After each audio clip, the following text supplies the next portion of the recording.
The mall's lighting was too bright for someone trying to disappear. Julia stood inside the fitting room of a boutique she couldn't afford, barefoot on a cold tile floor, staring at her reflection in a dress she wouldn't buy. Deep emerald green. Flattering. A little daring at the neckline. The kind of dress meant for someone who had plans, not someone who had just spent 40 minutes parked in her car Googling how to answer when people ask what you do. She adjusted the fabric at her waist, pulled it tighter, loosened it, stared. "Do you need a different size?" a salesgirl called from the other side of the curtain, chipper and impossibly young. "No, thank you." Her voice came out even, but her throat ached. She peeled the dress off carefully, like it might bruise, and folded it over the hanger with the reverence it didn't deserve. That was her whole day now, trying on versions of herself and hanging them back up. Outside, the buzz of the social mixer was already spilling into the corridor of the rooftop venue. Her former coworker Megan had invited her to the networking event/reunion, saying it would be good to get out. Julia hadn't RSVP'd, but Megan had texted 3 times with champagne emojis. That counted as emotional bribery. The elevator doors opened, and Julia stepped into a glittering glass rooftop strung with Edison bulbs, chatter fizzing like seltzer in the air. People clustered in groups, former classmates, industry professionals, and people who seemed to have never known unemployment in their lives. The whole place smelled like citrus and performance anxiety. She pasted on her smile. The practiced one. The "I'm totally fine, just in transition" one. That's when she heard it. Julia. A male voice, chipper and low and irritatingly familiar. She turned. Tyler Hughes. High school debate team star. Startup bro. The kind of guy who probably meditated and bragged about it. He was wearing a blazer the color of dried blood and held a drink like he was posing for a lifestyle blog. "Wow, hey," she said, automatically. "I almost didn't recognize you," he grinned. "You look good. Different. I heard you're between jobs." That pause. The surgical one. Like he knew exactly where to stick the knife. "Yeah," she said, tight smile. "Taking some time to pivot. Explore options." "Oh, for sure. For sure." He took a slow sip of his drink. "You know, some people just aren't built for the hustle." "That's okay." She blinked. Not everyone's cut out for tech." "And that's fine," he added, as if offering her a mercy. "I mean, I'm hiring right now, actually. Looking for a good office manager type." She didn't know what stunned her more, the condescension or the fact that he'd just offered her a secretarial role like he was doing her a favor. Behind him, 2 of his buddies, also ex-classmates, joined in, laughing too loudly at something she hadn't heard. One of them glanced at Julia and made a faux sympathetic face. The kind people make when they pretend to care, but are really just relieved it's not them. She felt the heat rising to her neck. Tyler leaned in. "Look, if you want, I can get you an interview. Would be good to have a friendly face around."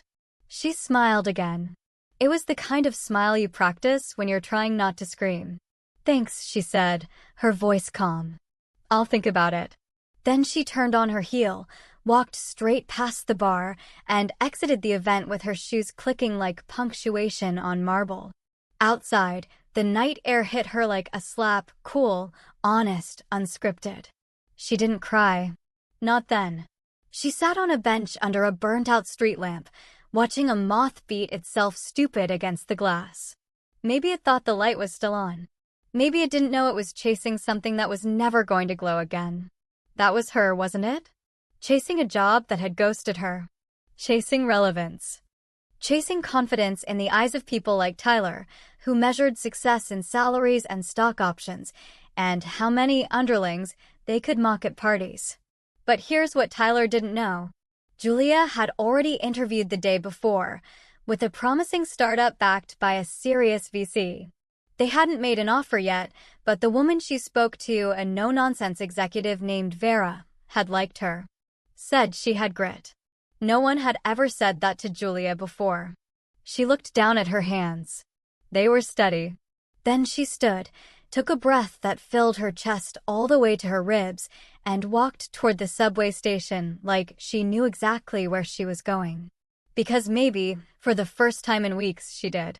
The office didn't smell like a place where you cried in the bathroom. That was the first good sign. Julia stepped into the glass and oak atrium of Lucenti's, a mid-sized tech firm focused on clean data analytics for nonprofits. She liked that. Purpose without pomp. The receptionist wore sneakers. The espresso machine had its own Slack channel. It was the kind of place where ambition whispered instead of screamed. Vera, the COO who had interviewed her last week, was waiting near the elevators, clipboard tucked under one arm, a thermos in the other. Vera looked like she hadn't slept, but still had the authority of a woman who drank problems for breakfast. "Julia," she said with a nod. "You made it." "I did," Julia smiled. "Thank you for the offer. I'm really excited." "No need to be excited," Vera said, already walking. "Just be useful." Julia liked her instantly. Her title, Special Projects Associate Translation, the glue between departments, deadlines, and chaos. She shared an office pod with 3 others, a nervous UI designer, an over-caffeinated strategist, and a man named Amir who somehow wrote code, made lunch, and managed HR compliance. Julia was good at the job. Fast. Clear. Organized in a way that made other people feel like the floor was steady under their feet. But the good days came with their own strange side effects. By the 3rd week, she'd caught herself tensing when she received praise. Shrinking from it. Like compliments were a setup for a fall. That old voice, the Tyler voice, whispered at the edges of her mind. "Don't get too comfortable. You just got lucky. They'll figure it out soon enough." But Vera didn't do flattery. She did data. And when Julia closed 2 weeks' worth of bottlenecked contracts in a single Tuesday afternoon, Vera sent her a single Slack emoji, a gold star. No words. But it meant more than any great job she'd ever received. Still, nights were hard. She'd go home to her apartment, the one she almost gave up during the layoff, and sink onto the couch, shoes still on, phone screen lighting her face. She didn't scroll LinkedIn anymore. But she didn't sleep easily either. Her self-worth was recovering like a sprained ankle, technically functional, but painful under pressure. Then came the spreadsheet. 2 weeks into her role, Vera called her into a late Friday meeting. "We're reviewing Q4 hires," she said, tapping on her screen. "Contractors first. People referred by clients.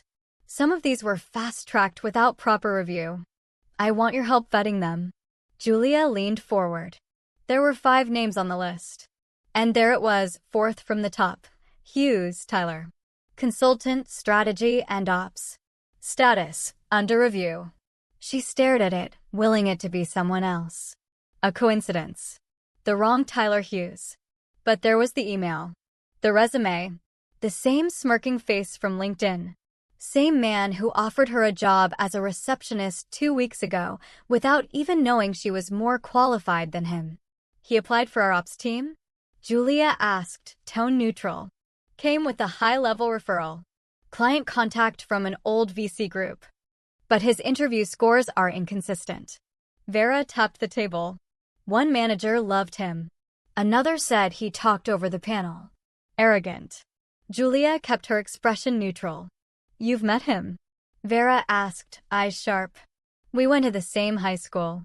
That's all." It wasn't a lie. It just wasn't the whole story. "Perfect," Vera said. "No bias, then." Julia smiled thinly. Of course not.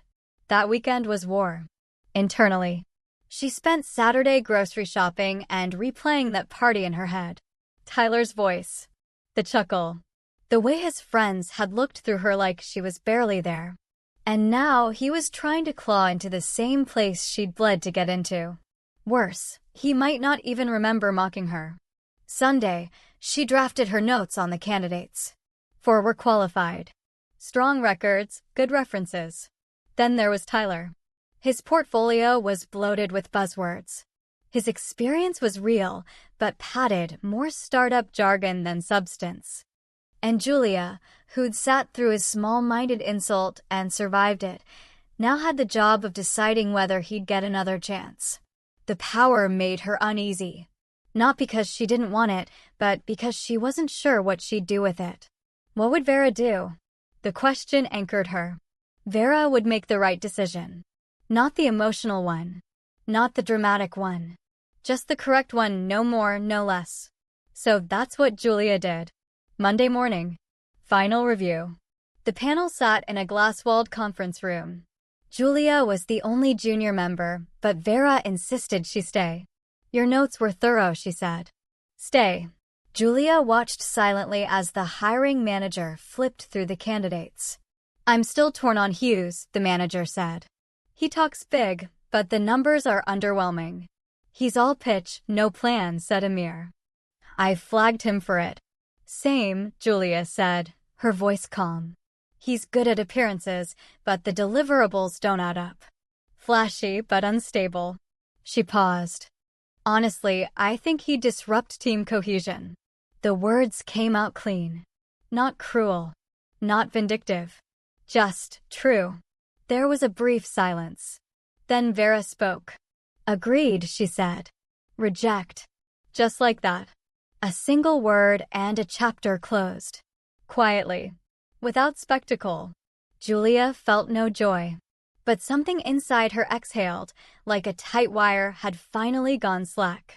Later that afternoon, Julia was reorganizing a vendor folder when Vera passed by her desk. About earlier, Vera said, pausing. That was clean. Professional. I like clean. Julia nodded. Thank you. Vera didn't smile.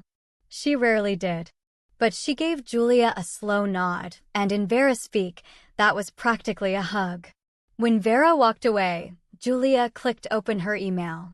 In her drafts folder, untouched for weeks, was a saved message addressed to no one in particular. It read, You made me feel small. But I'm not. And the difference between us is, I never had to crush anyone to feel tall. She deleted it. She didn't need to send it. Some victories don't need an audience. It was a Tuesday afternoon when the email came. Subject line, internal concerns regarding hiring practices. Julia almost missed it. Buried in a flood of budget reports and client onboarding queries, it didn't even come directly to her. She was CC'd. The sender was anonymous. But the content was crystal clear. There's a junior staffer who's been given more say than appropriate in hiring decisions. In particular, one recent candidate, Tyler Hughes, had prior personal history with this employee. I question the professionalism of allowing that employee to influence his rejection. If this isn't addressed internally, I may take it further. No signature. Just a floating threat in black font. Julia felt her stomach sink, then seize. She clicked back and forth between the panels. The wording wasn't rage-filled, it was calculated. Polished. Someone had taken time to write it. Someone who knew what they were doing.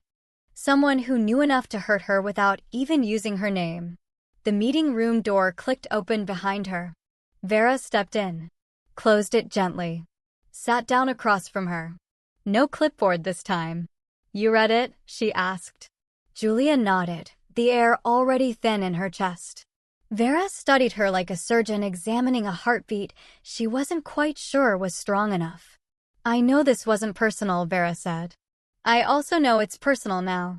I was objective, Julia said, too fast. You were, Vera agreed. But this still puts us in a position. HR flagged it. They're going to need documentation. Emails, notes. Anything showing you gave fair assessments.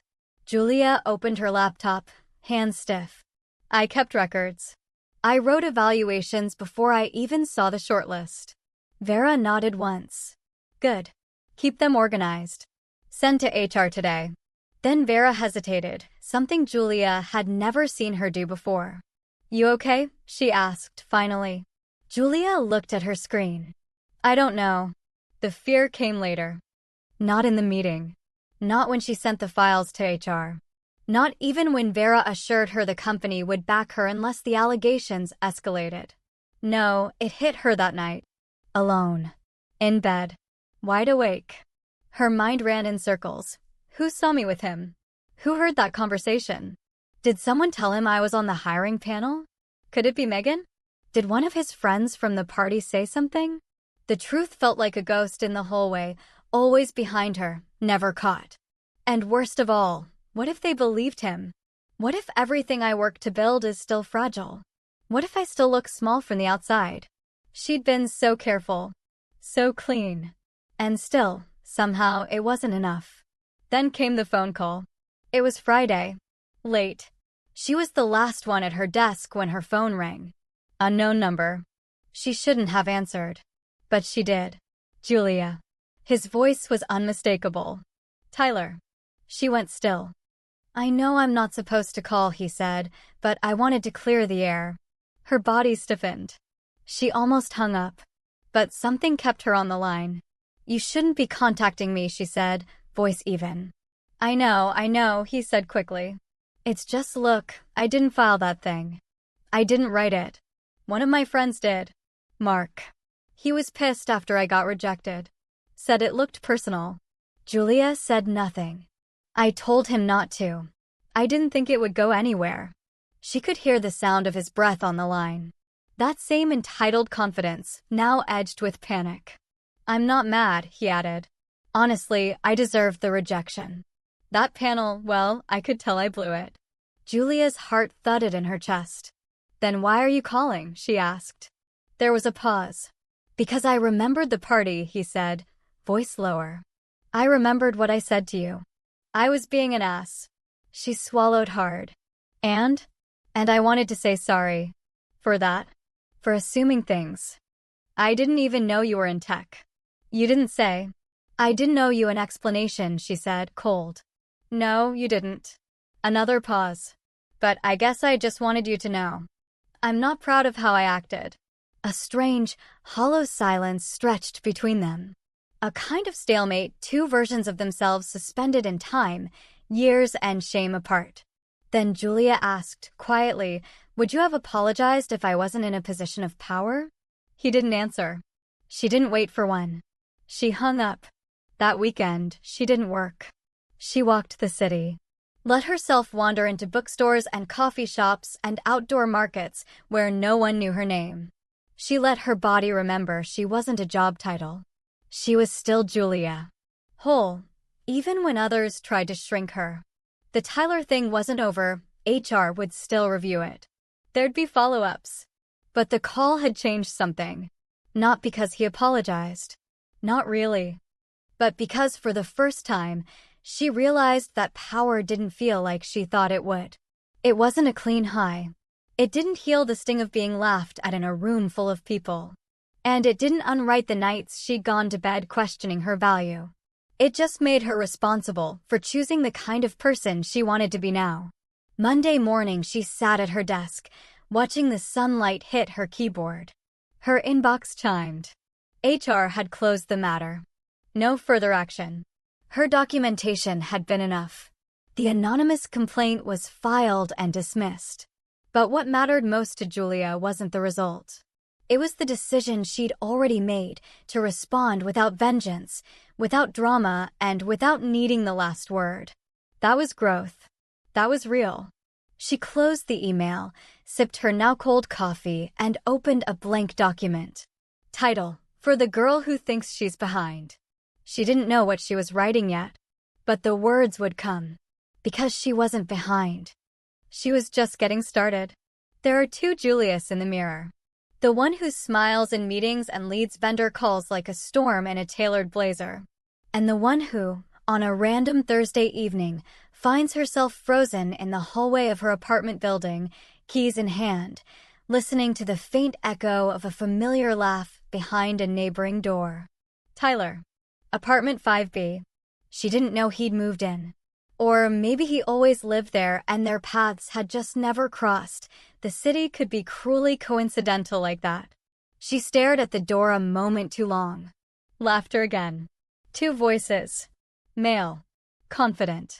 Casual. That laugh used to trigger her fight or flight. Now it just made her tired. She entered her apartment, dropped her bag, and leaned against the inside of her door, the quiet thud of safety sealing behind her. But the walls weren't thick enough. She could still hear him.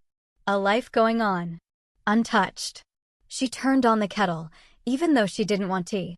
She needed steam, sound, motion, anything to cancel out the feeling that some part of her still hadn't escaped that rooftop party. The tension started small. It began with Megan. At lunch one day, Megan leaned over the café table, lowering her voice.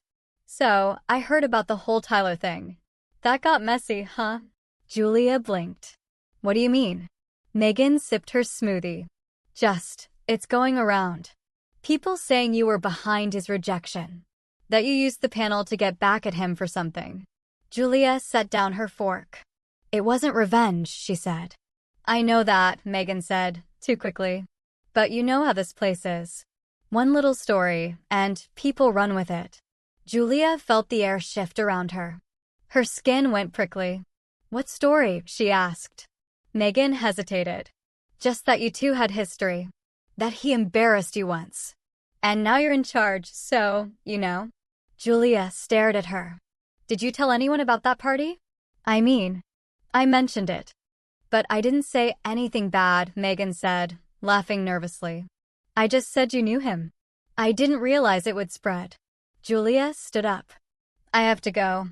Inside the office, the pressure grew quieter, but heavier. She started catching pauses in conversation when she walked into rooms. Side glances. A Slack message left on read too long. None of it was loud. Just subtle shifts in gravity. Enough to make her second-guess her footing. Even Vera's silence felt different now. Not cold, but more watchful. Julia did her job. Flawlessly. But somewhere in the back of her head, she was scanning for judgment, for traps, for ways her past could be weaponized again. At night, she found herself refreshing her inbox, waiting for an HR email that never came. And every time she passed 5B in the hallway, her hand clenched just slightly. Then, a quiet explosion. It came from Amir. They were in the kitchen, pouring coffee side by side. He looked tired, distracted. "Hey," he said. "I meant to ask. Was that true? About you and Tyler?" Julia froze. "What exactly do you mean? That you knew him? That you had beef?" "Before the panel." She closed her eyes briefly, exhaled through her nose, then turned to face him. "He mocked me at a party. Publicly. Called me out for being unemployed. Offered me a receptionist job like he was doing me a favor. That's it." Amir blinked. "Damn. He trailed off." "Yeah," she said. "And I still evaluated him fairly. You saw my notes." "I did," he said, nodding. "I just didn't know it was that personal." She looked at him. Hard.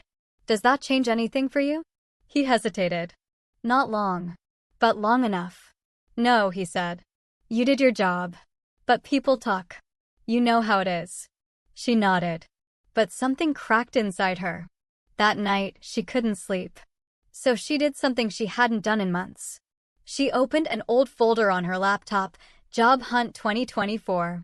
Inside were resumes, cover letters, rejection emails, polite ghostings. All the evidence of months spent clawing for a place in the world. She clicked through them one by one, until she reached a video file she didn't remember saving. It was footage from her first Zoom interview with Lacentes.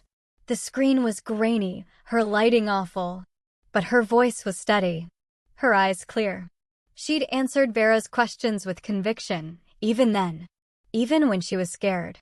She watched herself smile at the end. A real smile. Quiet, but full of want. She hadn't gotten this job because of revenge. She'd earned it. She closed the file. Then, for the first time in weeks, she opened a new document. Title: What happens after you win? The final straw came in the elevator.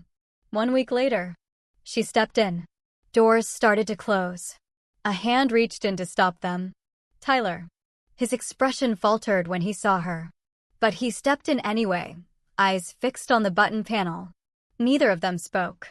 The numbers blinked slowly, 9, 8, 7. Then he cleared his throat. I didn't tell anyone about you. Just so you know. She turned, finally meeting his eyes. But someone did, she said. And now I'm the one cleaning up after it. I didn't ask them to do it, he said, softer now. And I didn't mean for this to get ugly. Julia tilted her head. That's the thing with people like you, Tyler. You don't have to mean for things to get ugly. You just walk away and someone else gets cut. He flinched barely. Look, he said. I was an idiot. At that party. At the panel. I get it. But you won. You're here. I'm not. Her jaw tightened. This was never about winning, she said. That's the problem. You think everything is a competition. But what I still want, is to do my job without being defined by someone else's ego. The elevator dinged. Her floor. She stepped out, then turned. And by the way, she said, I didn't need revenge. I needed respect. The doors closed. And this time, she didn't feel the weight of them behind her. The conference room was too quiet. 12 chairs. 3 people. 1 choice. A week had passed since the elevator. 3 days since Vera summoned her with, we need to talk about your visibility. Julia hadn't known what to expect. A demotion? A private warning? A quiet pat on the back before the firm distanced itself from her? But when she walked into the room, she found not a trap, but a table. On it, a printed agenda, reputation, gender, and professional boundaries in power structures. And beside it, a request. Julia, we'd like you to lead the internal roundtable next quarter. Share your experience. Shape policy.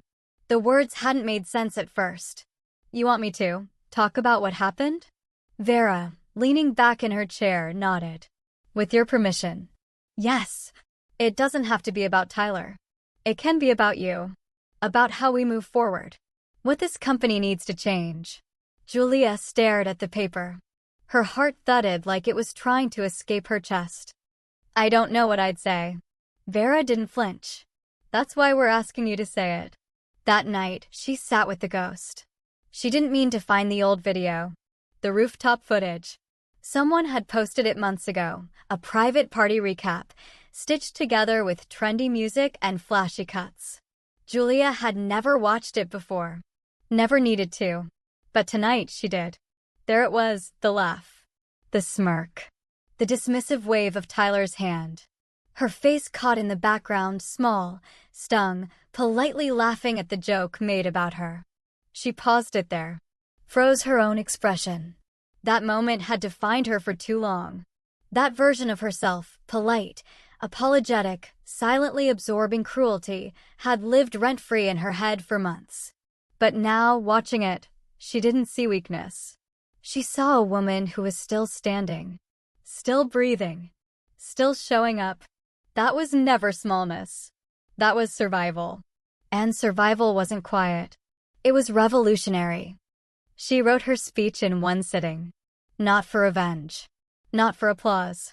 For the part of her that needed to say out loud, I deserve to be here all along. It opened like this. I don't want to talk about him. I want to talk about me. About the version of myself I had to kill to feel safe in a room full of men laughing at my silence. About how professionalism often looks like swallowing your dignity so no one thinks you're emotional. About how survival can be quiet and still carry thunder. She didn't name Tyler. But she didn't have to. The day of the roundtable came. Employees filed in, some curious, some cautious, a few wide-eyed and unblinking. Vera stood at the back, arms folded. Amir gave Julia a nod from the second row. Megan sat near the door, chewing on the cap of her pen. Julia stood alone at the front. No podium. No slideshow. Just her. Her palms were dry. Her voice steady. I used to think being underestimated was the worst thing someone could do to me, she began. But I've learned something worse, letting them be right. A ripple of stillness passed through the room. She went on. Talked about what it felt like to enter an office where no one knew your name and still show up like you belonged. About how humiliation, if internalized long enough, can calcify into self-erasure. About how power, when earned, doesn't feel like thunder. It feels like responsibility. She told them about the panel, the vetting, the process, the professionalism. She told them how easy it was to be blamed, even when you followed every rule. How objectivity doesn't always protect women, especially not women who remember being laughed at. And then she said this: "People say I won. Because I got the job. Because I rejected the man who mocked me. But it wasn't about winning. It was about choosing not to disappear. Not then. Not now." She finished. The silence after was thick, but alive. No one clapped. It wasn't that kind of moment. It was better. They sat with it. Afterward, people came up, one by one. A designer who confessed she'd faced something similar, but never had the language. An intern who said, "I didn't know you could talk like that here." Even Megan, teary-eyed and wrung out, said, "I'm sorry. I didn't protect your story the way I should have." Julia didn't say, "It's okay," because it wasn't. But she nodded. That was enough. She left the room feeling clean. Not vindicated. Not powerful. Free. 1 week later, she passed 5B in the hallway again. This time, Tyler was outside, locking his door, suitcase in hand. They saw each other. She nodded. He opened his mouth to say something. Maybe another apology. Maybe nothing. She raised a hand. A simple gesture, enough. Then walked away. She didn't need his guilt. Or his grace. Or his words. Because for the first time, she knew he was not the main character in her story. She was. And she always had been. A month later, Julia stood in front of her closet, holding the green dress she never bought. She'd gone back to that boutique on a whim after a client lunch, the one with the fitting room mirrors too harsh, the floor too cold. The dress was still there. On clearance. One left. Her size. It had nothing to do with revenge. Nothing to do with the party, or a man, or the past. It was a thank you to the woman who tried it on when she didn't feel like she had a future. Who had looked at herself and thought, maybe one day. This was that day. She pulled it on, zipped the side, and looked at herself. It fit like it always had. But she stood differently now. Outside, the season was turning. Late spring. The kind of light that makes windows glow from the inside. The world felt soft again, not because it had changed, but because she had. Lachentis had invited her to help design a mentorship program, one rooted in not just skill building, but storytelling. Helping new hires find their footing in more than data and dashboards. She called it the first 10 days. Because she knew exactly how fragile those first 10 days could feel. How easily someone could go from feeling like a professional to a fraud in the space of one hallway conversation. And how healing it could be to hear someone say, "I felt that too." Julia's name was on the internal proposal. No one questioned it. At home, her inbox glowed. There were LinkedIn requests from people she hadn't spoken to in years. Not classmates. Not colleagues. Just women, strangers, mostly, who had seen clips of her roundtable speech after Vera got permission to share it internally. A few paragraphs here. A few lines there. "I didn't know you could be soft and still lead. Your words made me feel like I wasn't crazy for being tired. I didn't even realize I'd been holding my breath until I heard you say it out loud." Julia read every message. She didn't respond to all of them. But she saved them. A folder on her desktop titled "Receipts of the Real Kind." There was one more email.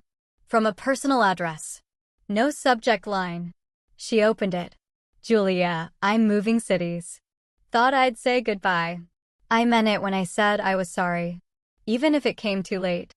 I hope you keep doing what you're doing. T." She sat with it for a while. There was nothing to forgive, really. Because she'd already stopped carrying it. She hit archive.